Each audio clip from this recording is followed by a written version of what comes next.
Bueno, hermanos, la primera enseñanza es una enseñanza también para cada uno de nosotros en esta mañana. La palabra de Dios es cierta, es verdadera y es algo que, o más bien, es un libro precioso en el que tú y yo podemos confiar, como se dice coloquialmente, a ojo cerrado. Le decía Juan David, bueno, si la Biblia dice que fue Jonás el que se comió la ballena, pues ante la razón eso es difícil, pero si la Biblia lo dice, lo debemos creer, lo debemos creer.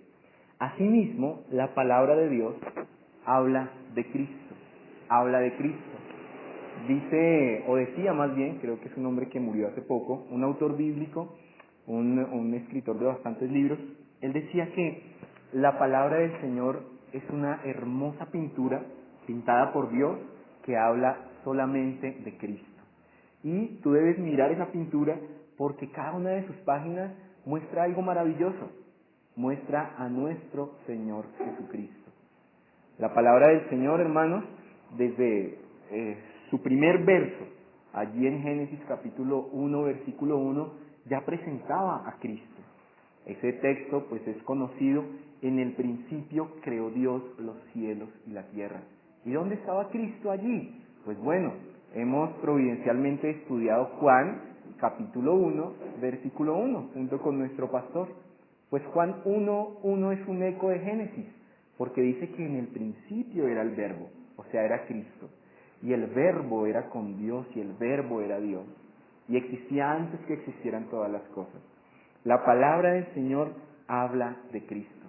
Y tanto así, amados hermanos, que nuestro Señor Jesucristo, como vimos en la historia o en el relato bíblico al principio, quiso enseñarles a estas dos personas que iban tristes todo lo que la Biblia decía acerca de Él mismo. Pues hermanos, Cristo mismo lo dice, los salmos hablan de Cristo. De hecho, cuando leemos el Nuevo Testamento podemos observar que casi la gran mayoría de los salmos fueron citados por Cristo mismo, porque hablan de Cristo. Los profetas hablan de Cristo, Moisés habla de Cristo, Jonás habla de Cristo, Malaquías habla de Cristo, y así cada uno de los 39 libros hablan de Cristo. Pues bueno, como vamos a estar hablando de Cristo en este sermón, pero me quiero centrar en las promesas que apuntaban hacia un Salvador. Las promesas que apuntaban hacia un Salvador. Tendría que tener un sermón entonces por cada uno de los 39 libros del Antiguo Testamento, porque como dije anteriormente, y pues tengo que validar esa afirmación, hablan de Cristo. Pero claro está, por razones de tiempo, solo voy a tomar una de esas promesas que están en las Escrituras, en el Antiguo Testamento, que apuntaban a eso, a nuestro Señor Jesucristo, y a que iba a venir un Salvador, un poderoso Salvador que iba a redimir a un pueblo para su gloria. Hermanos, les invito a Isaías, capítulo 9. Vamos a estar allí. Será el profeta en el cual pues basaré el sermón. Y con esto en mente pues vamos a mirar cómo Isaías vio a Cristo, cómo Isaías profetizó de nuestro Señor Jesucristo y cómo Isaías daba gloria a Dios por Cristo, siendo un profeta que vivió muchos años antes del Señor Jesucristo. Isaías capítulo 9. Isaías capítulo 9, voy a estar únicamente en los versículos 6 y en los versículos 7. ¿Quién era Isaías, hermanos? Era un profeta. Recordamos que una vez muere el tercer rey de la dinastía, estoy hablando del hijo de David, de Salomón, pues el reino se divide. De hecho, pues fue el devocional que tuvimos el viernes, a los que están allí en el grupo de WhatsApp de la iglesia, estudiábamos precisamente ese evento, en Primera de Reyes capítulo 12. Hay un choque allí con Roboán, las tribus se dividen, unas se van para un lado, otras se van para el otro, y pues bueno, Isaías está ubicado o está en este contexto histórico, cuando el pueblo de Israel está dividido. Isaías es un profeta, amados hermanos, que traía el mensaje de Dios, que predicaba a un pueblo duro de corazón.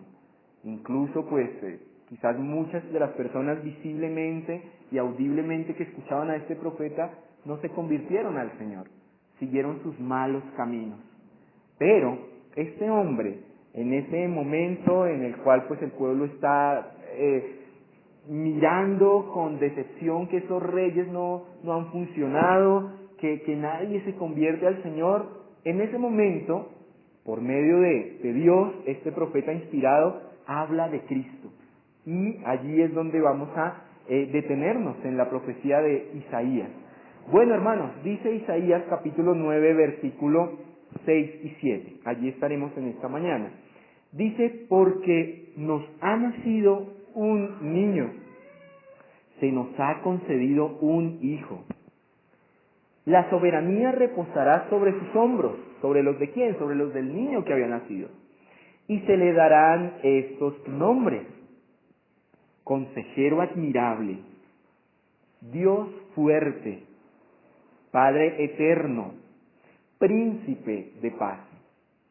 Se extenderán su soberanía y su paz no tendrá fin.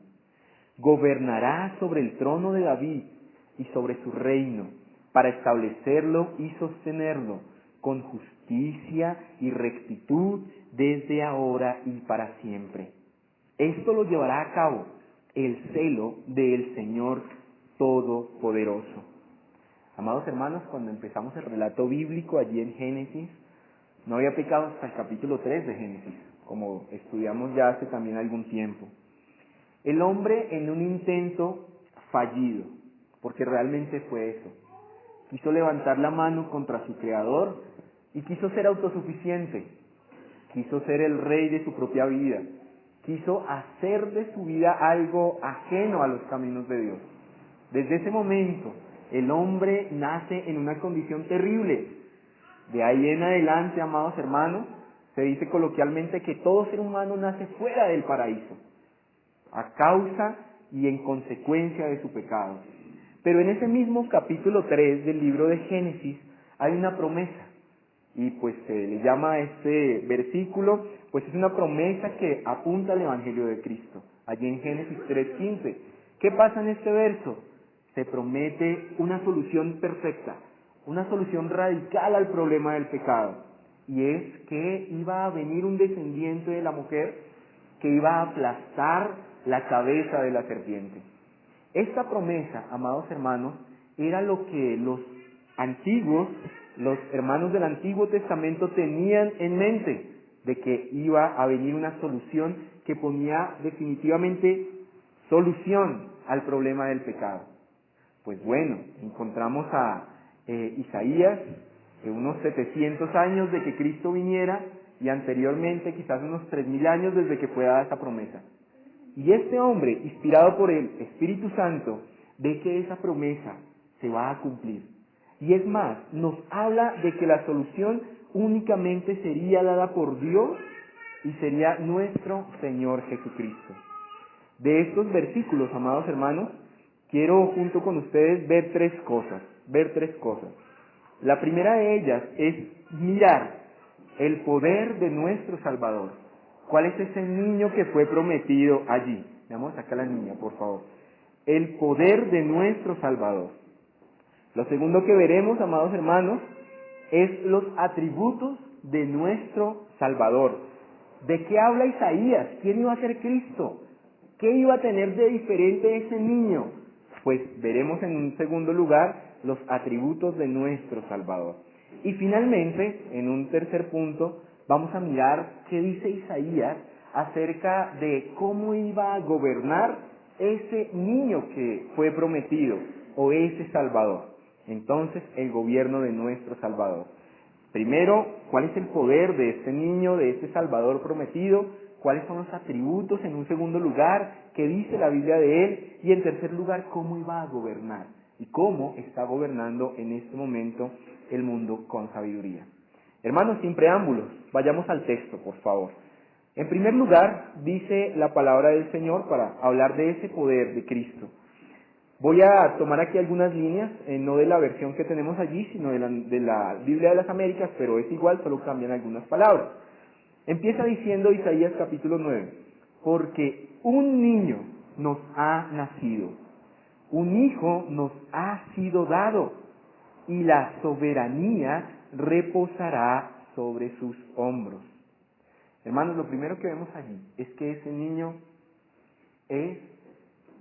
fue e iba a ser soberano. ¿Qué es la soberanía? ¿Cómo entendemos la soberanía? es hacer lo que Él quiere, es hacer lo que Él quiere. Y pues aquí hay algo importante y digno de meditar todos nosotros, amados hermanos, porque hay algo que nos debe animar en medio de las situaciones, de las cosas que suceden incluso en nuestro país, y es esto, que Dios es soberano, que no hay absolutamente nada que escape a su soberanía, absolutamente nada. En su providencia, amados hermanos, hemos estado a lo largo de algunos años en esta tierra, en su providencia, en su soberanía, tú has obtenido de Él muchas y ricas y abundantes bendiciones. En su soberanía tú has obtenido la provisión que tienes, en su soberanía tú has obtenido la salud que tienes, y en su soberanía has tenido quizás aflicciones en tu vida también. Pero Dios es soberano. Y damos gracias porque este niño que fue profetizado por Isaías iba a ser soberano. Ya lo era, pero iba a ser soberano. Gloria a Dios porque la salvación tuya y la salvación mía provenían de un Dios que hace lo que quiere.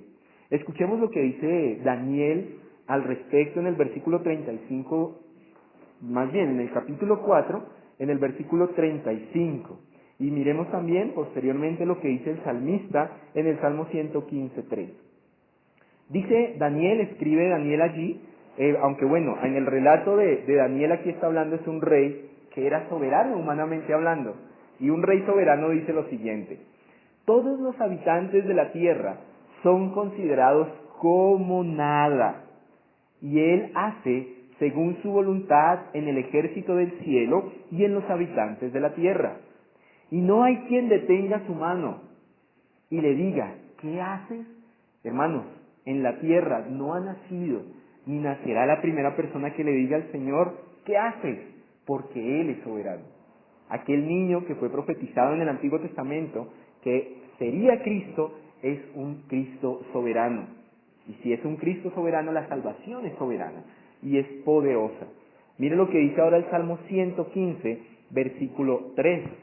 Dice, nuestro Dios está en los cielos. Todo lo que quiso, lo ha hecho. Amados hermanos, esto debe llamar poderosamente nuestra atención. Todo lo que el Señor ha querido hacer, eso hace.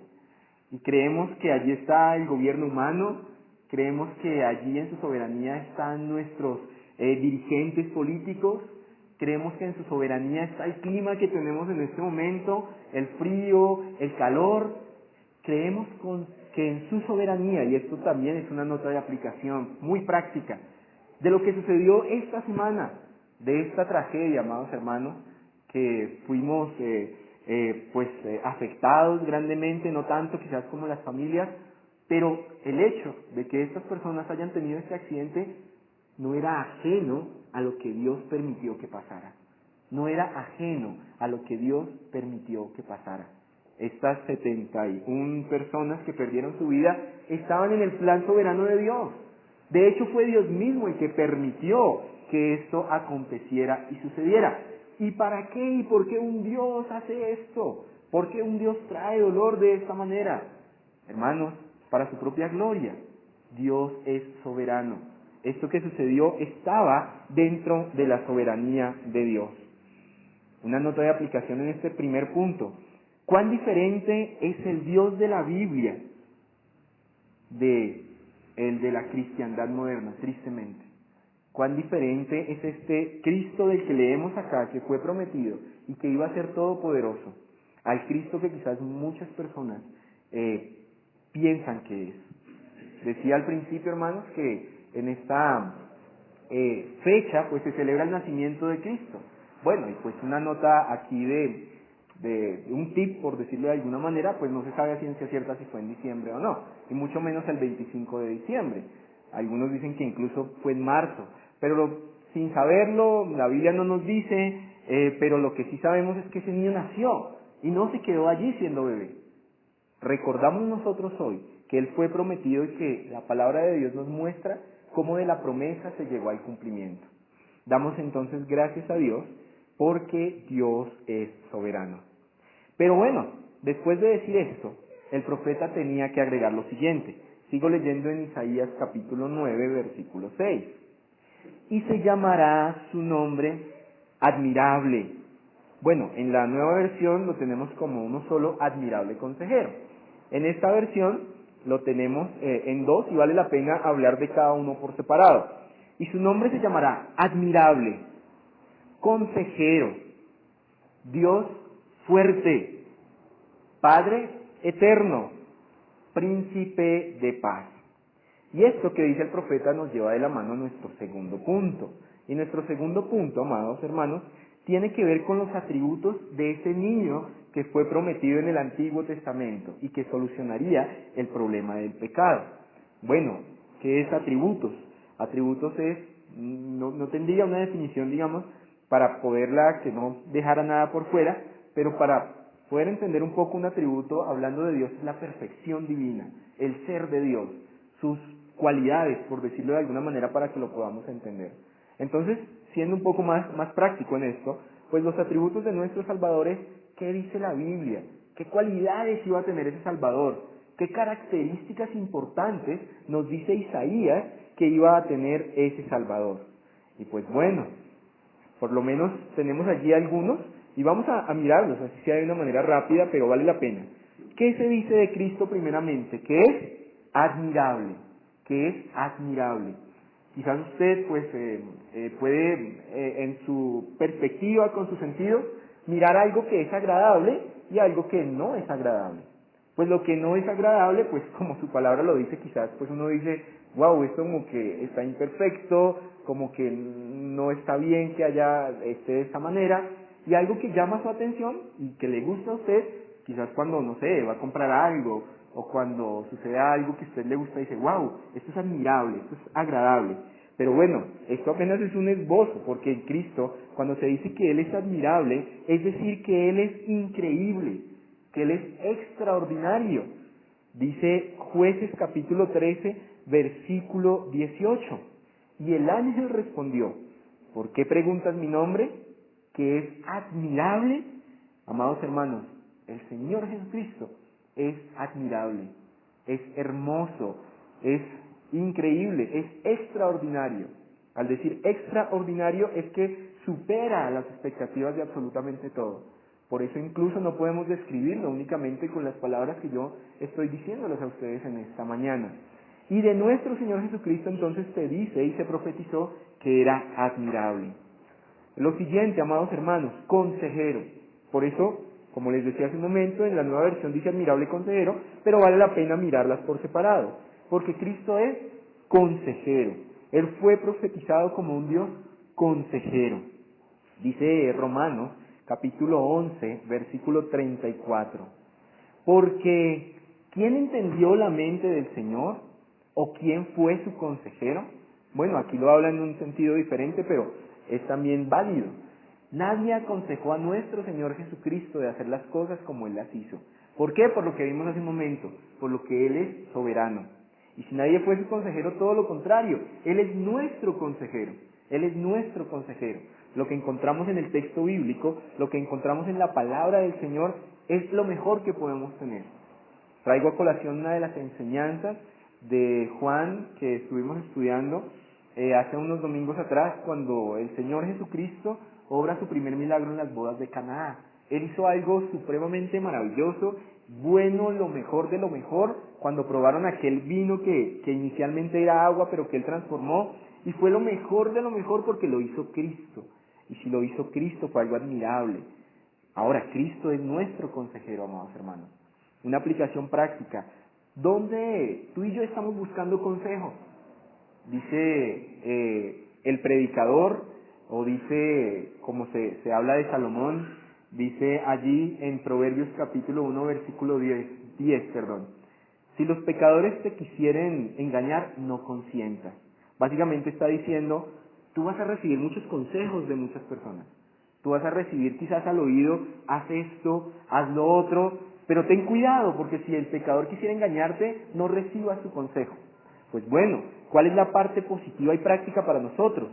Ya sabemos que no debemos escuchar de consejos, pero sí sabemos dónde acudir, que es nuestro consejero por excelencia, y es nuestro Señor Jesucristo, como lo dice su palabra. Pero sigamos, amados hermanos. ¿Cuál es el siguiente título de nuestro Señor Jesucristo allí en Isaías? Dios fuerte, Dios fuerte. Amados hermanos, la fortaleza quizás es una de las características que toda persona quiere tener. Muchas personas quizás no quieren presentar signos o características de debilidad.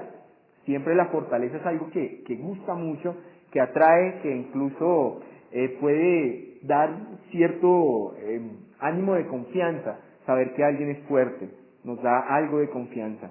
Pero acá nos está diciendo que hay un fuerte, y es nuestro Señor Jesucristo. Lucas 1:49, el evangelista o allí Lucas, en su evangelio relatando el nacimiento de Cristo precisamente, dice, porque me ha hecho grandes cosas el poderoso, santo es su nombre. Amados hermanos, Dios es fuerte, no es débil. Tú y yo somos débiles. De hecho, una de las características que tenemos los seres humanos es eso, la debilidad. Tú y yo no podemos hacer todo lo que queremos. No podemos, ¿por qué? Porque nuestra salud se va desgastando, porque los recursos quizás se agotan, porque puede que no tengamos ni siquiera cómo hacerlo en nuestra autosuficiencia, que no es muy grande, pero sí sabemos que nuestro Dios es fuerte. Y eso es algo, amados hermanos, que nos debe llenar de mucho ánimo, de mucho consuelo bíblico, el saber que Dios es fuerte. En el Salmo 23, amados hermanos, hay una gran promesa, aparte de la que dice que Dios es nuestro pastor. Dice el Salmo 23, que aunque ande en valles de sombra y de muerte, esa es una promesa. Esa es una promesa. Quizás no la tenemos, solemos tener o solíamos tener algunas calcomanías con los versos bíblicos que nos gustaban, eran fáciles de encontrar, pero este tipo de versículos pues casi no estaban en calcomanías. O el alma que pecare esa morirá, esa quizás no se imprimió mucho, ¿cierto? Pero esta es una promesa que también podemos tener allí, cuando ande en valle de sombra y de muerte. Esa promesa dice, amados hermanos, que en el mundo tendremos aflicción, pero sigue diciendo el Salmo 23, pero tú estarás conmigo. El punto, amados hermanos, no es que tú y yo pasemos por dificultades, es saber y descansar que en medio de las dificultades nuestro Dios es fuerte y ha hecho grandes cosas por nosotros. Sigamos adelante, sigue diciendo Isaías, Dios es admirable, Cristo es consejero, este niño del que habla él es fuerte, sigue diciendo, es eterno, es eterno. Amados hermanos, todo va a pasar, todo va a pasar. Por la gracia del Señor, pues tenemos un techo muy, muy bonito. Y eso es algo que nos agrada cada vez que venimos acá a la iglesia y recordamos cómo era antes y vemos, wow, está muy bonito. Pero déjenme decirle algo, algún día este se va a empezar a deteriorar quizás. Bien sea por el uso, bien sea por el tiempo, bien sea por el agua, va a empezar a deteriorarse un poco. ¿Y qué necesitará? Pues que vuelva y quizás se haga un arreglo, una mejora, porque está sujeto al desgaste, está sujeto al tiempo. Pero hay algo que nunca va a pasar, amados hermanos, y es la eternidad de nuestro Dios. Él es un Padre eterno. Él es el mismo ayer, como dice la palabra de Dios, es el mismo hoy y es el mismo por los siglos de los siglos. Todo pasará, pero nuestro Padre es eterno. Nuevamente aquí hay una palabra de consuelo a modo de aplicación, amados hermanos. La confianza nuestra a veces, y casi siempre, realmente es temporal. Nosotros confiamos en algo que nos puede dar algo de satisfacción a corto plazo. Bueno, bien sea, no sé, pongo un ejemplo, por la gracia del Señor estamos iniciando un mes, en mi trabajo pues recibí una bendición de provisión, pero eso se va a acabar al final de diciembre, amados hermanos. Se va a acabar. De hecho, ya se acabó casi. Pero damos gracias a Dios por eso. Damos gracias a Dios por esa provisión. Pero es algo que va a tener un tiempo corto y limitado. De hecho, el afecto por las cosas de nosotros también va a pasar. Al principio, cuando yo compré este iPad, eso yo no lo dejaba ni mirar. Eso cada rato era con el pañuelito y todo el cuento. Y ahorita ya lo tengo sin forro incluso hace como 6 meses. Ya mis afectos como que han pasado un poco porque son temporales realmente, por poner un ejemplo. Pero amados hermanos, algo que nos debe llenar de mucho ánimo es que todo puede pasar, pero el amor de Dios no va a pasar, porque Él es un Dios eterno. Tanto así que el apóstol Pablo hace una lista muy increíble para nosotros en el capítulo 8 de Romanos, desde el versículo 28 en adelante. Él dice, bueno, nada nos va a separar del amor del Señor. Esa es la tesis de ese versículo. Nada nos va a separar del amor de Dios porque Dios es eterno. Y él empieza a citar cosas. Él dice, bueno, voy a citar algunas. Ni el hambre nos va a separar del amor de Cristo, ni la persecución nos va a separar del amor de Cristo, ni la enfermedad nos va a separar del amor de Cristo. Y bueno, yo creo que él resumió bien porque le tocaría quedarse con la extensión de Romanos 8, pues no acabaría de citar todas las cosas que no nos van a separar del amor de Cristo. Pero él termina diciendo allí, ni ninguna cosa creada nos podrá separar del amor de Cristo. Hermanos, usted y yo fuimos creados por Dios. Nada nos podrá separar de ese amor porque Él es un Padre eterno. Él es atemporal, amados hermanos. Él no está limitado al tiempo como si lo estamos tú y yo. El tiempo nos limita. Ahorita estamos viendo nuestro reloj. Yo ya acá tengo mi cronómetro. ¿Cuánto llevo en este momento hablando con ustedes? Pero Dios es eterno. Para Él, amados hermanos, o a Él no lo rige el tiempo. Mire lo que dice Deuteronomio, capítulo 33, versículo 27. Dice, el eterno Dios es tu refugio. El eterno Dios es tu refugio, amados hermanos. Y hacemos acá la propaganda del nombre de nuestra iglesia. Realmente la iglesia Refugio sabe que el eterno Dios es realmente nuestro refugio. Es nuestro refugio. Damos gracias a Dios entonces por estos títulos que son puestos a nuestro Señor Jesucristo por el profeta Isaías. ¿Y qué termina diciendo Isaías? Debemos seguir adelante. Sigue diciendo Isaías que Él es príncipe de paz. Una palabra muy sonada, quizás en nuestro contexto político, geográfico. Paz, paz. ¿Qué es paz? Quizás es bienestar, quizás es tranquilidad, pero lo que nos está diciendo acá Isaías es que Cristo sería un príncipe de paz. Miren lo que dice el mismo Isaías unos capítulos después. En el capítulo 26 Isaías dice lo siguiente: tú guardarás en completa paz a aquel cuyo pensamiento en ti persevera, porque en ti ha confiado.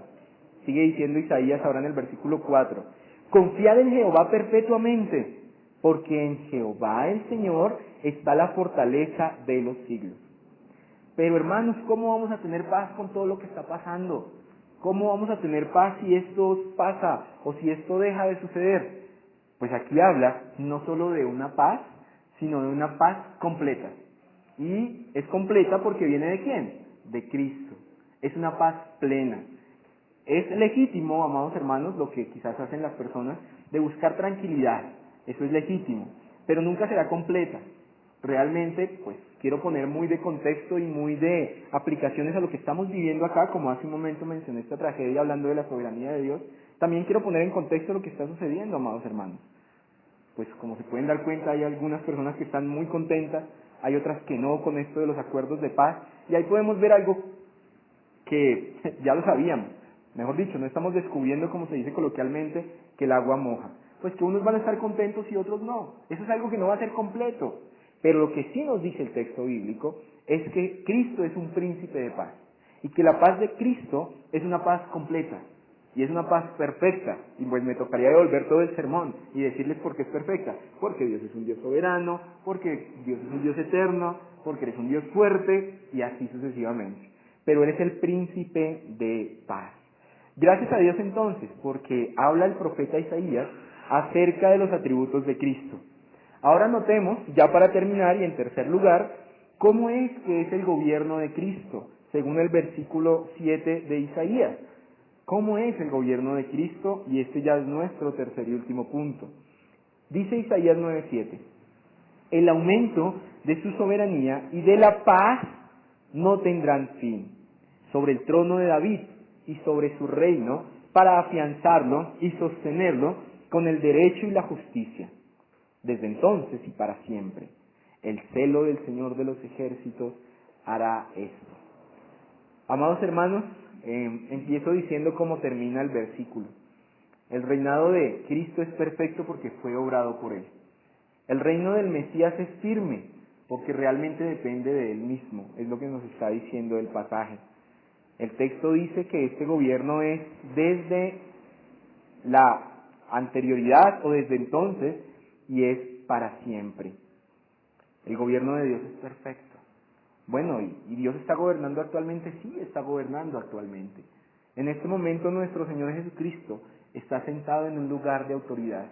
Está sentado en el trono de Dios, a la diestra de Dios, gobernando el mundo con sabiduría. Amados hermanos de Cristo, sí podemos esperar una paz completa, un gobierno donde haya justicia, un gobierno donde haya igualdad, un gobierno donde haya provisión, porque su reinado es perfecto. Pero no debe desanimarnos quizás lo que vemos en el contexto o lo que vemos o sentimos de lo que se está sucediendo. ¿Acaso David, si Dios está gobernando, por qué sucede esto? ¿Por qué sucede lo otro? No se trata de eso. El gobierno de nuestro Señor Jesucristo es perfecto, porque Él es el que gobierna el mundo con sabiduría. Él es el que gobierna el mundo con sabiduría. El Salmo capítulo 2, aprovecho también para decir que el Salmo capítulo 2 habla del gobierno de Cristo del principio a fin. No lo voy a leer todo, solo quiero tomar algunos apartes de este Salmo 2, porque el salmista empieza diciendo allí que hay naciones que se sublevan, o sea que empiezan a decir nosotros acá somos los que mandamos, nuestro gobierno acá es el mejor. Eso es lo que dice el Salmo 2. Los gobernantes están allí todos unidos en contra del gobierno de Cristo y dice que van a romper las cadenas de Cristo y van a hacer cualquier cosa con nuestro Señor Jesucristo. Pero también hay un tono de ironía en este salmo que me parece muy interesante. Dice que Dios en los cielos, cuando ve eso, ¿saben qué está haciendo? Se ríe de estas personas. Se ríe de estas personas. ¿Y por qué se ríe Dios de estas personas? Dice allí el Salmo 2, versículo 3. El Señor en los cielos se ríe, se burla de ellos. Y se burla de ellos porque sabe, y dice Dios aquí en el Salmo 2, que el gobierno de Cristo es perfecto, porque todas las naciones ya son y han sido entregadas a Cristo. Y porque Cristo realmente es el que va a quebrantar con vara de hierro y va a hacer como un vaso de alfarero todo lo que quiera. Hermanos, damos gracias a Dios porque Cristo, el que fue prometido aquí en el Antiguo Testamento, vino siendo un Dios fuerte, un Dios admirable, un Dios consejero y siendo en un presente continuo. Es esto. Damos gracias a nuestro Señor Jesucristo por lo que nos dice Isaías de aquel niño que fue prometido y que solucionaría de una vez y para siempre el problema del pecado. Les invito a que antes de orar respondamos al sermón con un texto y está en Apocalipsis 15:3. Les ruego el favor de que lo ubiquen y nos pongamos en pie y lo leamos todos juntos. Apocalipsis, por favor, capítulo 15, versículo 3. Apocalipsis, capítulo 15, versículo 3. Y respondamos, amados hermanos, al sermón con este texto, leyéndolo todos juntos ya para terminar. Apocalipsis capítulo 15, versículo 3, sigue hablando de Cristo. Apocalipsis 15, 3, todos juntos, hermanos. Dice el texto de la siguiente manera. Y cantaban todos, y cantaban el himno de Moisés, siervo de Dios, y el himno del Cordero. Grandes y maravillosas son tus obras, Señor Dios Todopoderoso. Justos y verdaderos son tus caminos, Rey de las naciones. 4. ¿Quién no te temerá, oh Señor? ¿Quién no glorificará tu nombre? Solo tú eres santo. Todas las naciones vendrán y te adorarán, porque han salido a la luz las obras de tu justicia. Oremos, hermanos.